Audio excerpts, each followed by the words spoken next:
नमस्कार दोस्तों, स्वागत है आपका एक और नई सीरीज़ में, जो कि पेट की सीरीज़ चल रही है। उसकी अगली कड़ी टेस्ट सीरीज नंबर 9 में। चलिए हम डिस्कशन करेंगे क्वेश्चन 30, जो कि एग्ज़ाम की दृष्टि से बहुत ही महत्वपूर्ण है। तो प्लीज़ बने रहिएगा वीडियो में अंत तक। देखते हैं पहला क्वेश्चन क्या है। कौन सुमेलित नहीं है? शुंग एक तरफ दिए गए हैं, वंश दिए गए हैं और एक तरफ उनकी राजधानी दी गई है।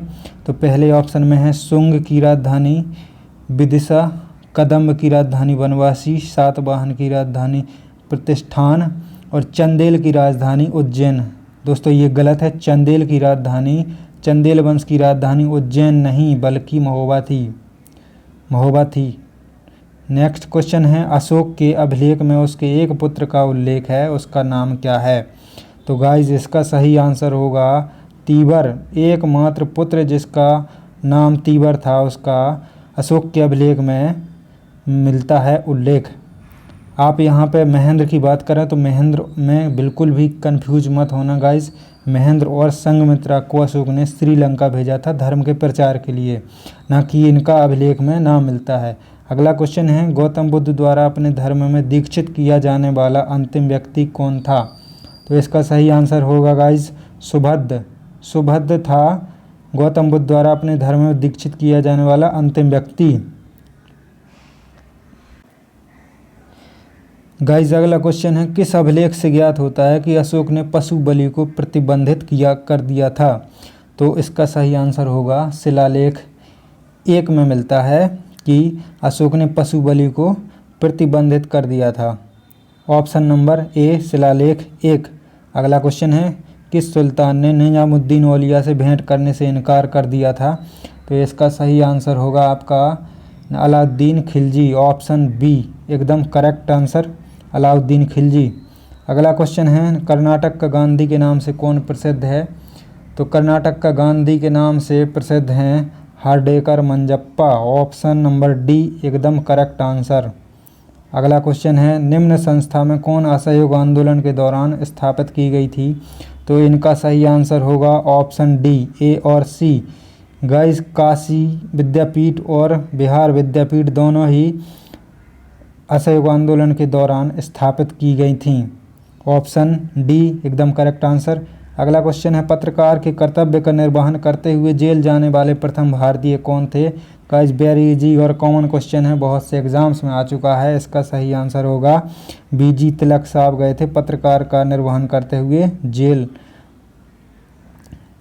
अगला क्वेश्चन है, लॉर्ड माउंटबेटन की अध्यक्षता में बनी विभाजन परिषद में कौन भारतीय शामिल थे? तो इसका सही आंसर होगा पंडित जवाहरलाल नेहरू भारत विभाजन परिषद में शामिल थे। अगला क्वेश्चन है, वंदे मातरम का संपादन किन के द्वारा किया गया था? तो इसका सही आंसर होगा दोस्तों अरविंद घोष वंदे मातरम का संपादन किया था। अगला क्वेश्चन है, 200 सेंटीमीटर की वार्षिक वर्षा और 25 डिग्री सेल्सियस का तापमान कौन सी फसल के लिए आदर्श जलवायु है? तो इसका सही आंसर होगा चाय के लिए 200 सेंटीमीटर की वार्षिक वर्षा होती है, जो कि पानी रुकना नहीं चाहिए, इसलिए चाय को पहाड़ों की ढलानों पर लगाया जाता है और उसके लिए 25 डिग्री का तापमान चाहिए होता है।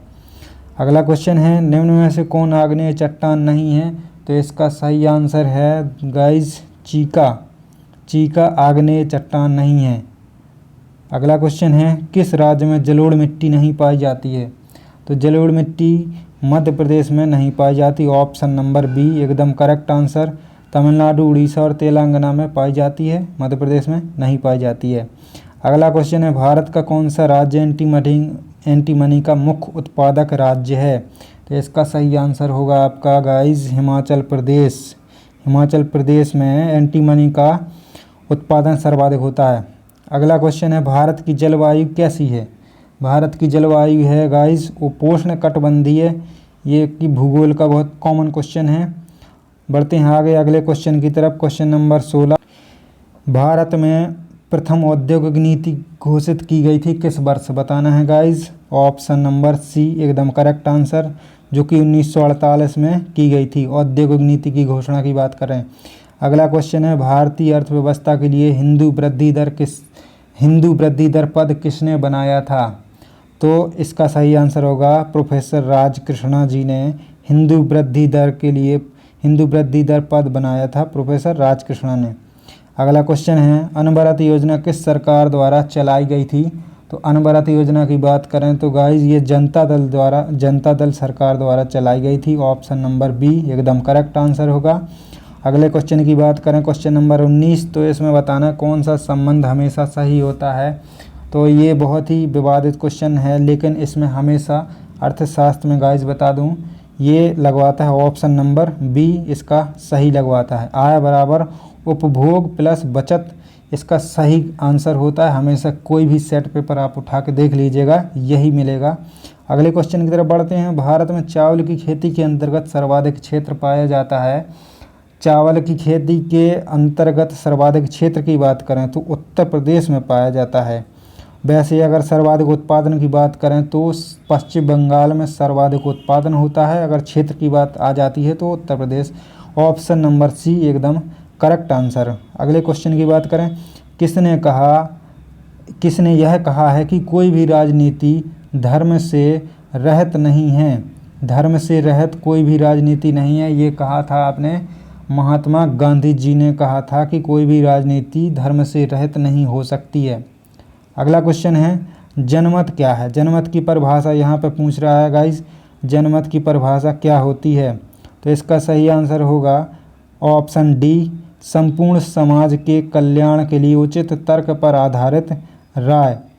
संपूर्ण समाज के कल्याण के लिए उचित तर्क पर आधारित राय जनमत संग्रह की एक संक्षिप्त परिभाषा है। अगले क्वेश्चन की तरफ बढ़ते हैं। संविधान का कौन सा संशोधन राजनीतिक दल बदल से संबंधित है? तो इसका सही आंसर होगा दोस्तों 52वां संविधान संशोधन, जो कि 1985 में हुआ था और 10वीं अनुसूची से संबंधित है। अगला क्वेश्चन है, संविधान का कौन सा भाग नागरिकता के प्रावधानों से संबंधित है?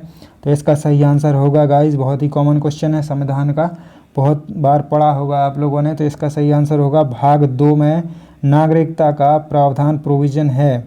भाग 2 में नागरिकता का प्रोविज़न है। अगला क्वेश्चन है 25, 1953 में पहला पिछड़ा वर्ग आयोग की अध्यक्षता में नियुक्त किया गया था। खाली जगह पर उनका नाम भरना है। इसमें होगा आपका सही आंसर ऑप्शन नंबर ए, काका कालेलकर। काका कालेलकर जी 1953 के पहले पिछड़े वर्ग आयोग के अध्यक्ष रहे थे। अगला क्वेश्चन है क्वेश्चन नंबर 26, सूची 1 को सूची 2 से मिलान करना है। इस तरफ यहाँ पे कुछ नाम दिए गए हैं और इस तरफ उनका वर्ग दिया गया है। चलिए देखते हैं, मिलान करते हैं क्या है। सबसे पहले ऑप्शन ए में है कटल फिश। कटल फिश इसके अंतर्गत आती है, तो मोलस्का और या घोंगा भी कह सकते हैं। सिल्वर फिश की बात करें तो ये आता है कीट वर्ग में, यानी कि कीड़ा लिखा है सीधा सीधा। और तीसरे ऑप्शन में सी में है ब्लैक फिश, किसके अंतर्गत आता है? तो यह आता है मत्स्य वर्ग के अंतर्गत। और नीली भेल की बात करें तो गाइस आप सबको पता होगा कि नीली भेल एक स्तनधारी जीव है, स्तनधारी है। अगला क्वेश्चन की बात करें तो अगला क्वेश्चन है दृष्टि पटल रेटिना पर जो चित्र बनता है वह कैसा होता है, इसको बताना है गाइस। ये है आपका बायो का क्वेश्चन आ गया है। इसका सही आंसर होगा ऑप्शन नंबर सी।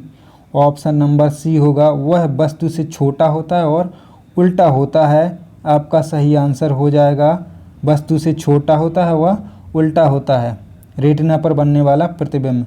अगला क्वेश्चन है 28, एंटीबॉडीज का निर्माण कहाँ पर होता है? गाइस एंटीबॉडीज की बात करें तो इसका सही आंसर होगा ऑप्शन ए, लिम्फोसाइट से एंटीबॉडीज का निर्माण होता है। अगला क्वेश्चन है मिल्क ऑफ मैग्नीशिया क्या होता है, बताना है। मिल्क ऑफ मैग्नीशिया तो ये होता है आपका मैग्नीशियम हाइड्रोक्साइड। इसका सूत्र की बात करें तो MgOH का होल ट्वाइस इसका रासायनिक सूत्र होता है मिल्क ऑफ मैग्नीशिया। केमिस्ट्री का क्वेश्चन बहुत ही इम्पोर्टेंट है, याद रखिएगा। अगला क्वेश्चन है निम्न विद्युत चुंबकीय तरंगों में से किसकी आवृत्ति अधिकतम होती है? तो ये होती है आपकी ऑप्शन नंबर बी में दिया है, गामा किरणों की सब आवृत्ति अधिकतम होती है। गाइज ये थी आज की क्लास जिसमें 30 बहुत ही महत्वपूर्ण क्वेश्चंस को डिस्कशन किया गया है। आपको वीडियो अच्छा लगा हो तो चैनल को सब्सक्राइब कर लीजिए, बेल आइकन को प्रेस कर लीजिए, ताकि और भी ऐसी आने वाली सीरीज़ में आपको बहुत ही इम्पोर्टेंट क्वेश्चंस का मैटर जो है आपको मिल सके और परीक्षा में आपका उपयोगी साबित हो। नमस्कार।